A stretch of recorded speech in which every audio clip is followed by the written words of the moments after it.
everyone, so today I thought I'd do a video on taming guinea pigs, 6 quick tips. I have an older version of this video, that's my most popular video, so I decided to do a fresher version of the video, so I hope you enjoy it.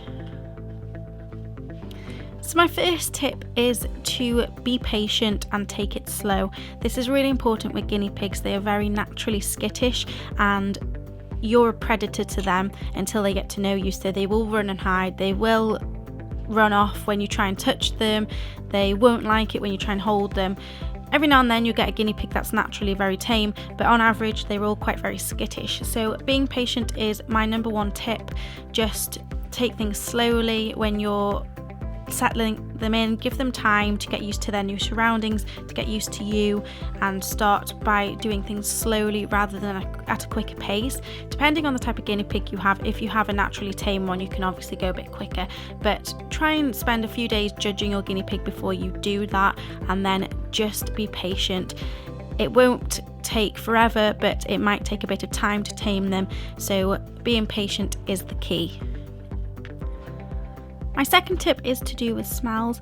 Guinea pigs do use smell a lot when associating what's theirs, where their cage is, where their home is, other guinea pigs and so on. So using smells to help them to recognise you and recognise that you're not a predator, not a threat, is really, really useful. So doing things like letting them sniff your hand in the cage, just sitting there and not moving but letting them sniff you, and also letting them sniff things you've held, so rubbing your hands on a soft toy, putting it in the cage and letting them have it there, and eventually they'll understand that that smell is you and you're not a threat. And it will take time, but it does help to kind of rub your hands, as dodgy as it sounds, on their toys and things and houses, and it tends to help them to understand that you're not a danger to them. Tip number 3, hand feeding. Hand feeding is such a useful tip. At first they probably won't be interested, and doing things like smells with the hands and taking your time will help with that, but offering them their favourite veggies, if you can find out their favourite veg, then that's a really good start already. But hand feed them and be persistent with it, because you will get guinea pigs that won't come up to you and you'll feel like just putting it in the cage and giving up, or you'll get some that will try and snatch. But be persistent, hold on to that piece of lettuce and don't let go, and eventually they'll learn that that's how they get a little treat, and keep doing it. You could even use something special to hand feed, like something you wouldn't feed too often, such as carrots, because they're naturally sugary, or you could use just a store-bought treat as a little hand feeding thing, and they'll start to recognise that as not a threat either, because whenever they come up to you they get something yummy rather than being attacked or feeling in danger. Tip number 4, it sounds strange, but talking to your guinea pigs really helps. Before entering a room, make sure you announce that you're coming in. You're going to sound like a crazy person, but it really, really works. And again, they will get used to your voice and recognise that that's you. But being very vocal when you're around your guinea pig does help them with not being afraid of noise, not being afraid of your voice, not being afraid of other people's voices, and in the end, not being afraid of humans. Just general natter, talk to them, call them by their names. They're quite clever guinea pigs and they will learn their names eventually, and just chat. Even if you've got a family member with you and you're chatting with them, just hearing a voice really helps. Tip number 5 is location and time. Now this kind of coincides.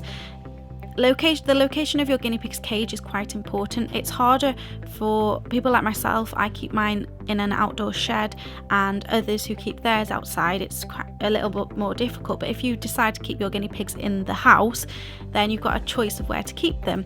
Now I would suggest keeping them in a room that can be slightly busy but isn't full of people all the time. You want a room that's just maybe a lot of people pass through, or a lot of people spend time in, but not 24/7. So they'll get used to people being around and things, and that also has to do with time. Spend more time with your guinea pigs. The only way you're going to tame them is by spending a lot of time with them.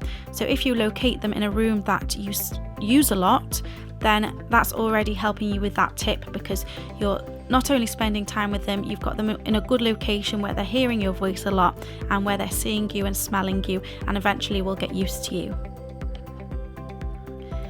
So my last tip number 6, is something that since putting on YouTube in my original video, the amount of people that have used this tip and got back to me and said how well it works, it's been amazing. A lot of people have contacted me about this and said it really does work.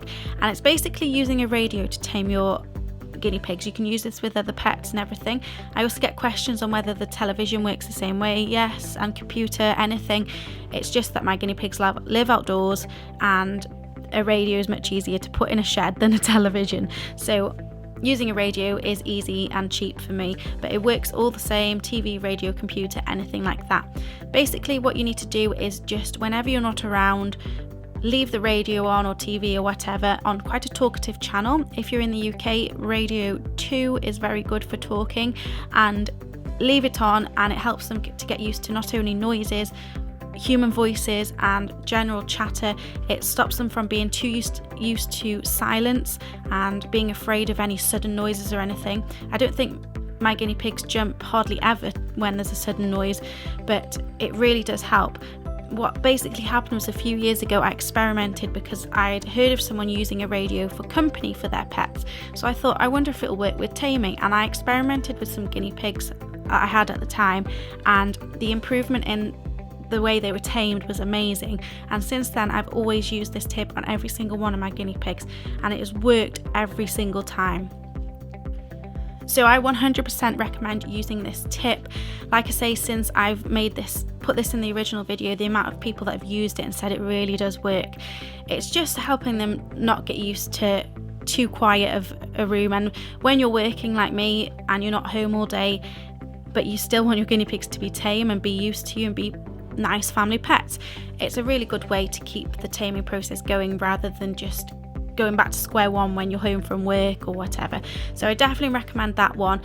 Out of all of the tips, that is the one I 100% recommend using. So there we go, those are all my 6 quick tips on how to tame guinea pigs, and they've all definitely worked for me. I've had quite a few guinea pigs now. I currently have 9 of them, and they've worked for each and every one of them, and I hopefully will help you all out too. If I have helped you out, please let me know by liking the video, sharing it with your friends, comment down below, and let me know if you've got any different tips down below. It'd be really interesting to hear what you do and whether you've used any of the tips before. So thank you so much for watching, and I will see you very soon. Bye everyone.